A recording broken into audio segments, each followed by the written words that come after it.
Hello guys, welcome back to Rashi horror.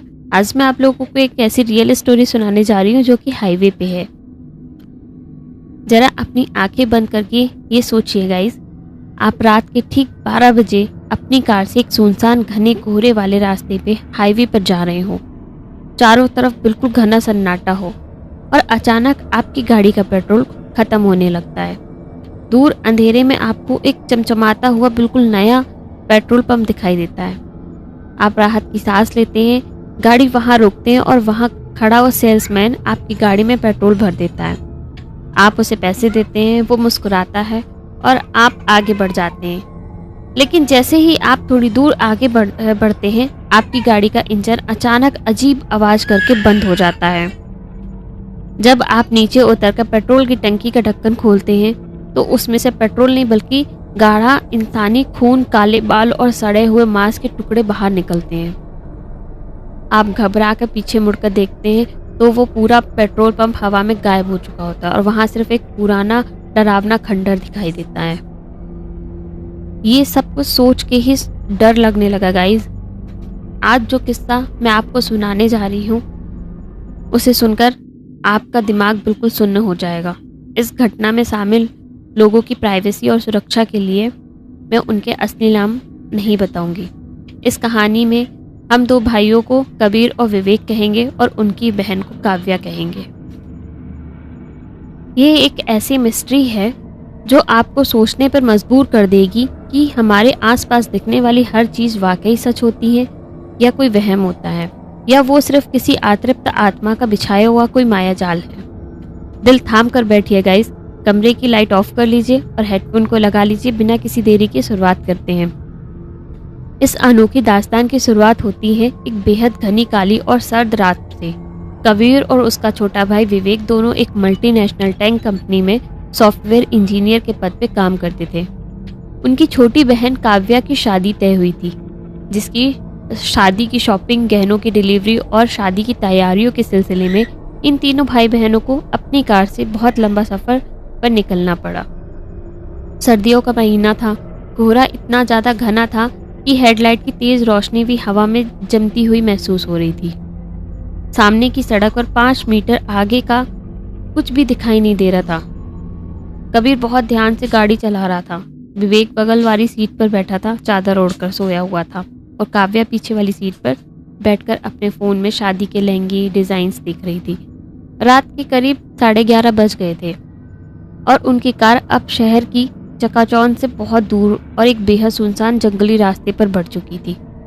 इस पूरे इलाके के बारे में स्थानीय लोग कहते हैं कि रात के 12 बजे के बाद यहाँ प्रकृति के सारे नियम बदल जाते हैं और कोई भी समझदार इंसान यहाँ इस वक्त यहाँ कोई कदम नहीं रखता। सस्पेंस की शुरुआत तो तब हुई जब कबीर की नजर अचानक कार के डैशबोर्ड पर गई। कार का पेट्रोल बताने वाली सुई बिल्कुल लाल निशान पार करके एम्प्टी पर पहुंच चुकी थी। कबीर का गला सूख गया था। उसने तुरंत गाड़ी की रफ्तार धीमी की और घबराकर विवेक को हिलाकर जगाया। विवेक, उठ यार, बहुत बड़ी मुसीबत हो गई है। गाड़ी का पेट्रोल बिल्कुल खत्म होने वाला है और इस घने जंगल के आसपास दूर दूर तक कोई लाइट या इंसान नहीं दिख रहा है। विवेक ने अपनी आंखें मचलते हुए तुरंत अपना फोन निकाला और मैप ऑन करने की कोशिश की, लेकिन गाइस फोन का नेटवर्क पूरी तरीके से जा चुका था। स्क्रीन पर सिर्फ नो सर्विस लिखा हुआ आ रहा था।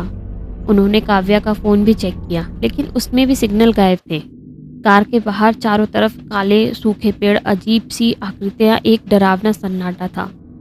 ठंडी बर्फीली हवा कार की खिड़कियों से इतनी जोर से टकराकर गुजर रही थी कि मानो कोई बाहर खड़ा हो और ये फुसफुसा रहा हो। कबीर की सांसें फूलने लगी, क्योंकि अगर गाड़ी इस कोहरे और घने अंधेरे जंगल के बीच बंद हो गई तो सुबह होने से पहले उन्हें जंगली जानवर या किसी अनजानी ताकत से बचाने वाला कोई नहीं था। गाड़ी की रफ्तार अब धीरे धीरे कम होने लगी थी। इंजन झटके ले रहा था और बंद होने ही वाला था कि तभी अचानक कोहरे की मोटी चादर को चीरते हुए एक दूर बहुत तेजी से पीली रोशनी दिखाई दी।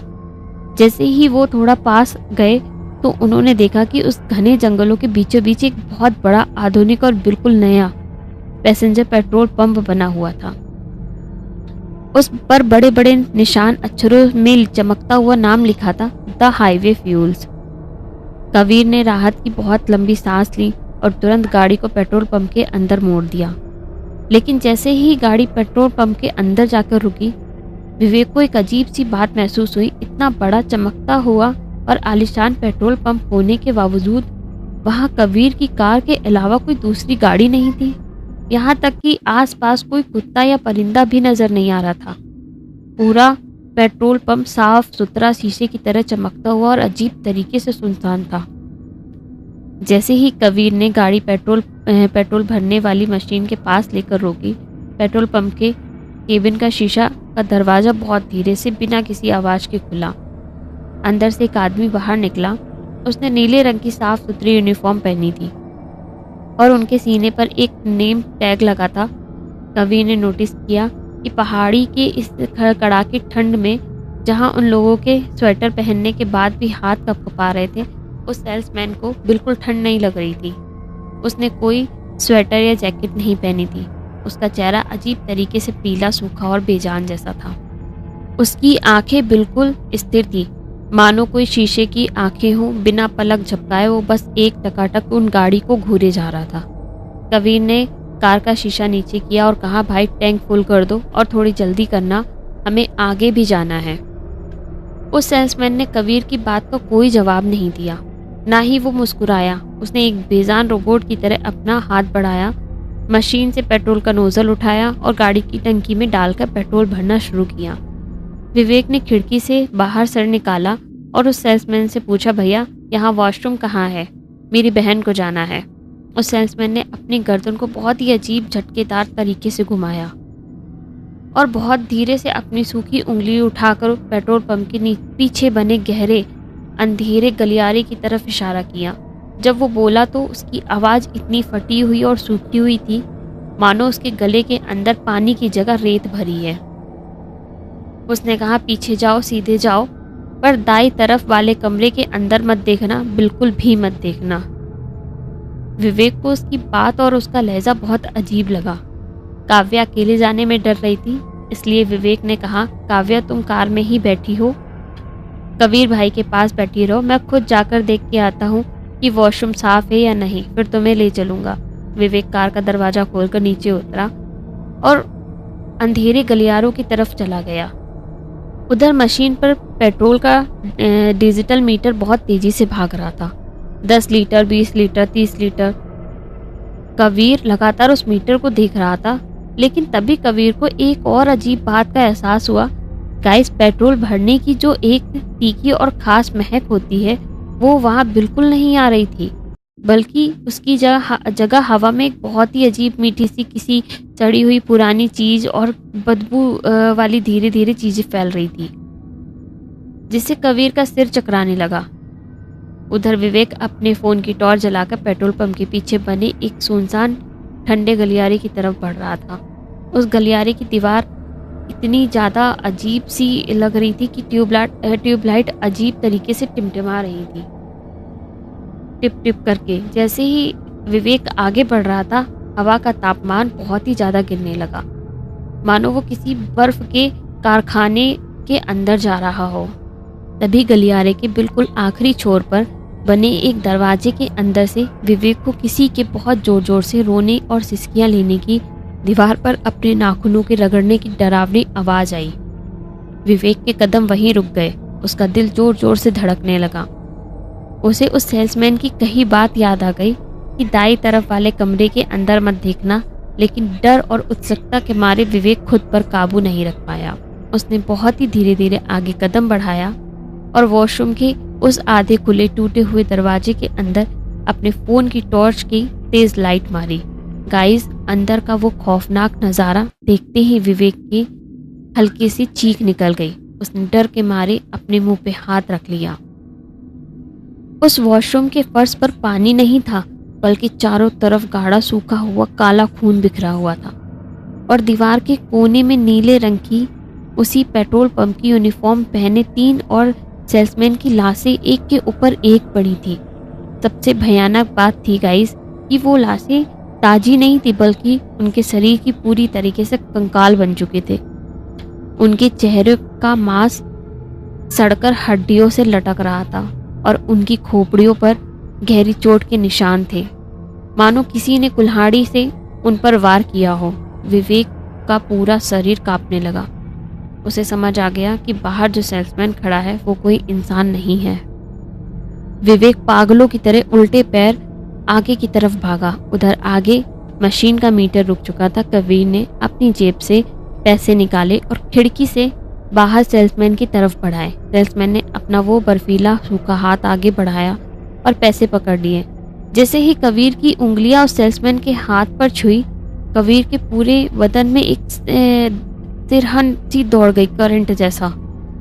उस आदमी का हाथ इतना ज्यादा बर्फीला और ठंडा था, उसकी त्वचा पर कोई गर्माहट नहीं थी और उसकी नसों में खून का कोई दौरान ही नहीं था। वो पूरी तरीके से बेजान था।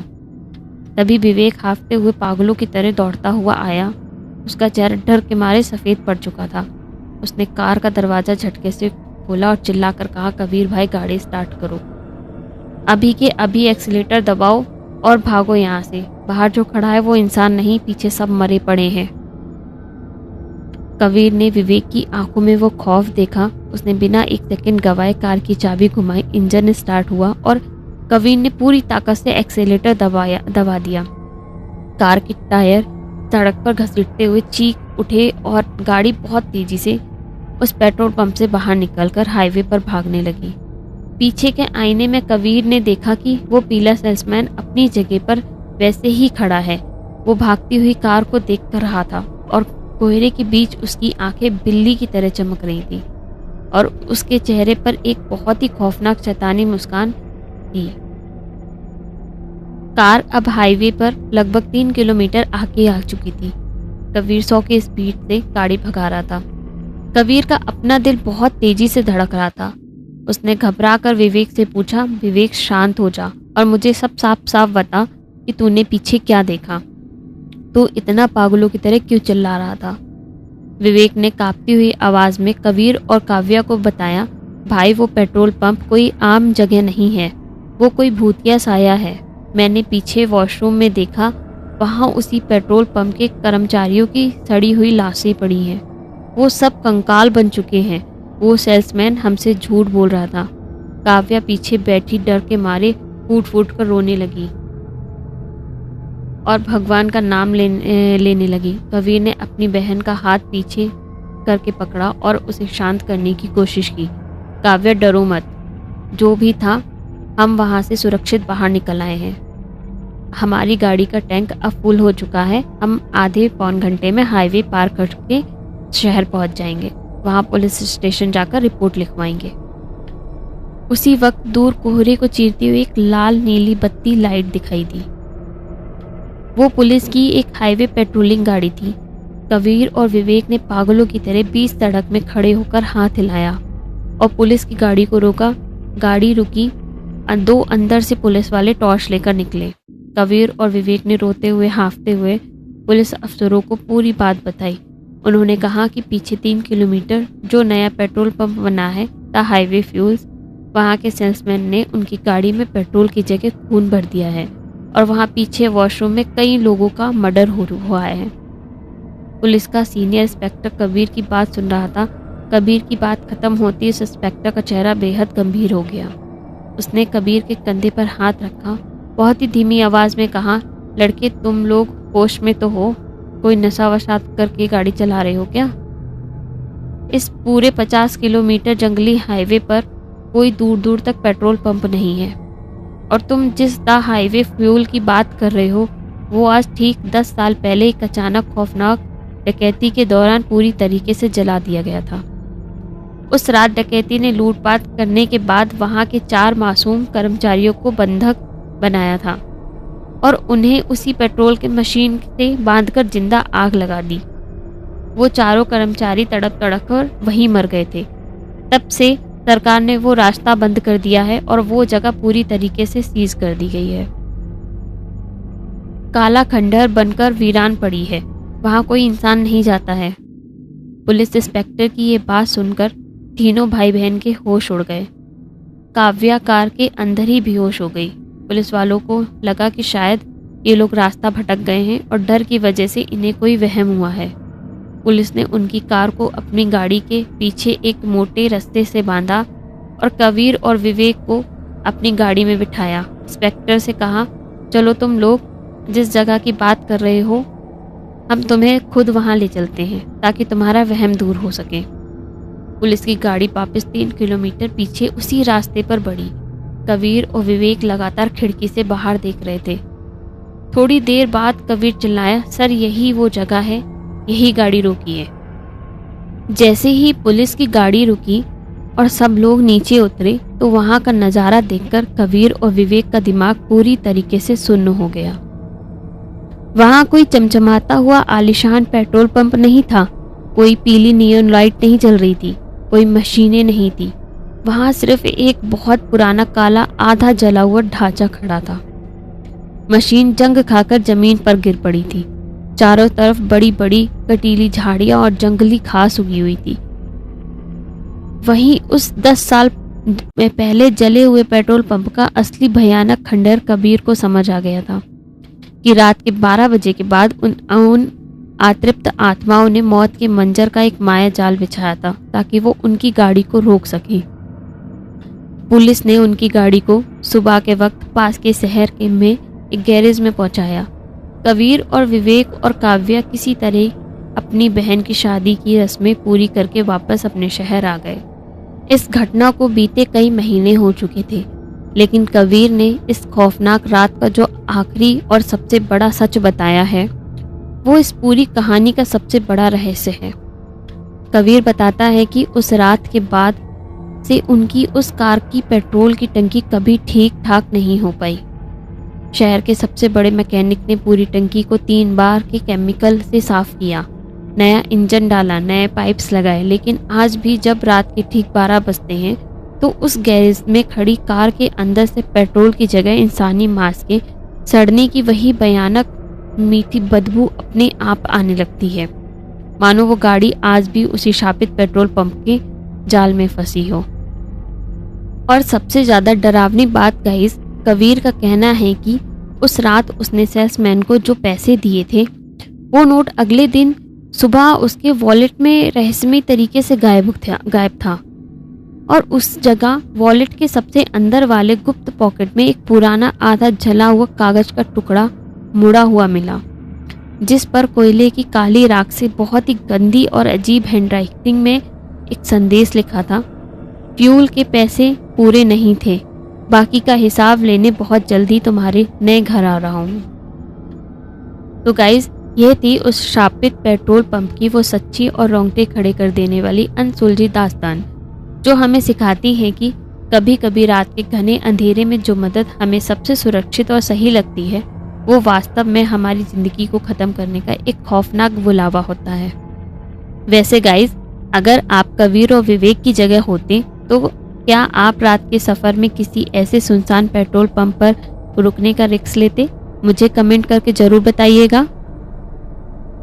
अगर आपको आज की ये विशेष और रोंगटे खड़े कर देने वाली कहानी पसंद आई हो तो इस वीडियो को लाइक जरूर करें और अपने सभी दोस्तों के साथ शेयर करें। हमारी ये राशि हॉरर चैनल को सब्सक्राइब करना बिल्कुल मत भूलना। मिलते हैं कल एक नई वीडियो में एक रियल स्टोरी के साथ। तब तक के लिए बाय बाय।